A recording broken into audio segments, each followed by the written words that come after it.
मीरा भाईंदर महानगर पालिका के नए आयुक्त राधा विनोद शर्मा ने आज पत्रकार परिषद ली। आपको बता दूं कि महाराष्ट्र राज्य के मुख्य सचिव ने उन्हें वीडियो कॉन्फ्रेंस के जरिए कुछ बातों को लेकर सूचनाएं दी। इसी संदर्भ में उन्होंने पत्रकारों से जो जानकारी दी, आइए हम आपको वो सुनाते हैं।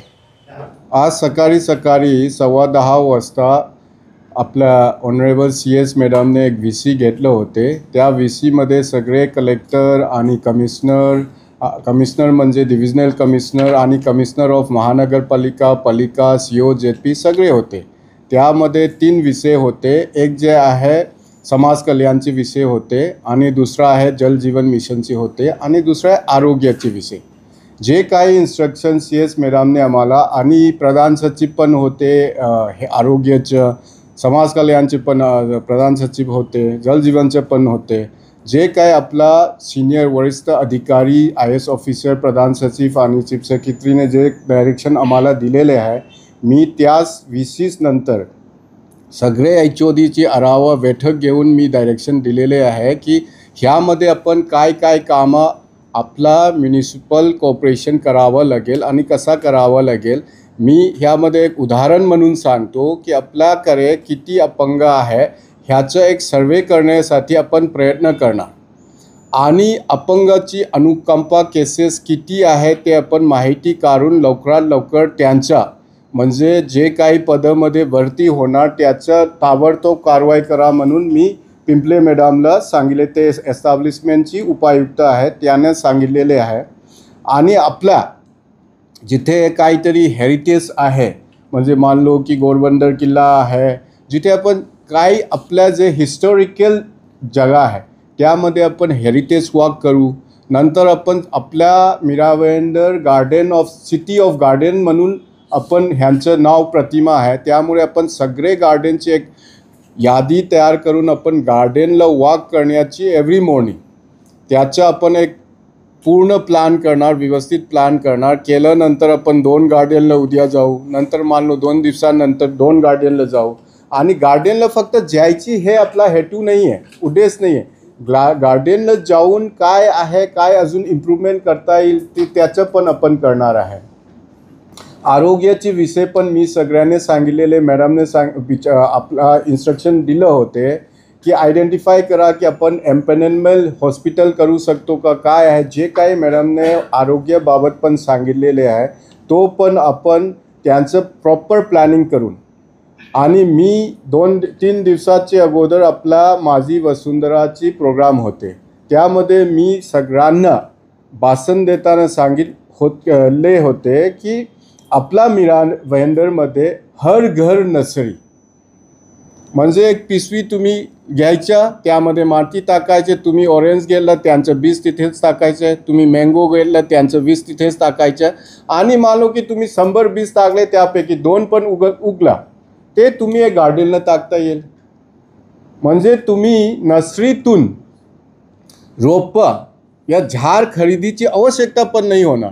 एक मातीची बोल करून घ्या, त्यामध्ये तुमचं ऑरेंजचं सीड टाकून घ्या, तुमचं लेमनचं सीड टाकून घ्या, सगळे टाकून घ्या 1-2 तरी। आणि ते जे बोल आहे मातीचं तुम्ही एक जंगलमध्ये फेका, त्यापैकी 1-2 तरी उगणार।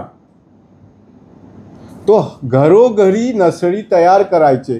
तुम्ही एक ब्लॅक पिशवी घ्या, त्यामध्ये माती टाका, बीज टाका, आपोआप येणार। आपला नॅशनल फ्रूट इज मँगो एक आपोआप एकदम सोपं नाही येतात।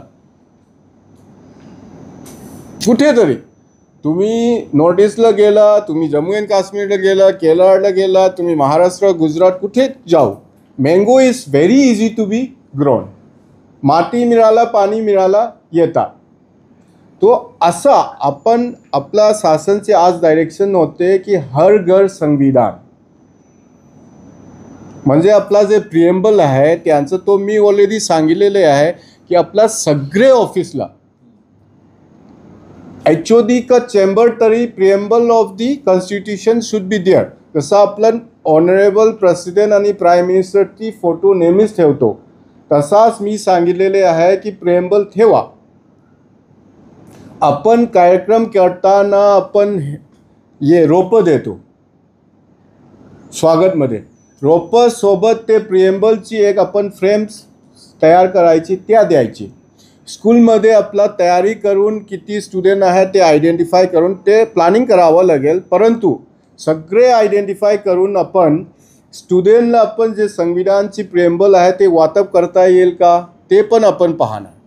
सो दॅट एव्हरी स्टुडंट ते फ्रेम तुम्ही घरीला घेतलं तो घरीला. आणि ह्यामध्ये मी सर्वांना पुन्हा सांगतो की constitution is the most respected book in our country. त्यामुळे ह्यांचं जे वापर आहे ते सगळे नियम पालन करून वापरायचे हे मी सगळ्यांची मीडियामार्फत सांगतो की there should not be a single complaint about की ते वापरत व्यवस्थित नाही आहे म्हणून. म्हणजे आपण संविधानची हे प्रिएम्बलची फ्रेम आहे कुठे ठेवायची जे तुमचं कोड आहे प्रोटोकॉल कोड ते समजून ठेवायचं. असं नाही खाली ठेवायचं नाही. त्याचं ठेवल्यानंतर वरती युजली आपण दुसरा प्रतिमा ठेवणार नाही. हे सगळे लक्षात ठेवून करायचं. से मी मीडियामार्फतच सांगतो की वेन दिस इज आपण आता कार्यक्रम मोहीममार्फत आपण घरी घरी जे संविधान प्रिएम्बल पोहोचण्यासाठी आपण ते कार्यक्रम करणार आहे या मोहीम करणार आहे. त्यामध्ये मीडियामार्फत मी पुन्हा सांगतो की whatever respect has to be given to this particular frame त्यानं द्यायचे हे सगळ्यांनी लक्षात ठेवावे. तो हे असं आपण VC झाल्यानंतर सगळे HOD आणि आपण नेहमीच एक VC झाल्यानंतर VCमध्ये इन्स्ट्रक्शन काय आहे त्याचं आपण सगळे HODला संबंधित HODला सांगून त्यांचं काय प्लॅन ऑफ ॲक्शन काय आहे ते मी त्यांना थोडा इन्स्ट्रक्शन देणार. I teach them how to get it done. आणि त्यानंतर आपण पाठपुरावा पण करणार. असं नाही की फक्त आपण सांगितले झाला असं नाही. काहीच काम विदाऊट पाठपुरावा होत नाही. त्यामुळे आपण जे डायरेक्शन दिलेले आहे तो पण पाठपुरावा करणार. हे आपण तुमचं मार्फत सगळ्यांची मार्फत अजून काही सब्जेक्ट आहे पण आजसाठी आपण एवढीच बोलतो. Thank you. जय हिंद, जय महाराष्ट्र. ये थे मीरा भाईंदर महानगर पालिका के नए आयुक्त राधा विनोद शर्मा. जब से चार्ज लिया उसके बाद पहली बार पत्रकारों से मुलाकात की, विविध समस्याओं पर चर्चा की. अब आने वाले समय में यह देखना होगा कि राधा विनोद शर्मा किस तरह से शहर को सुधारेंगे और आने वाले भविष्य में मीरा भाईंदर शहर का नाम रोशन करेंगे. आप देख रहे थे YSR न्यूज़ में अजीम तांबोली, भाईंदर.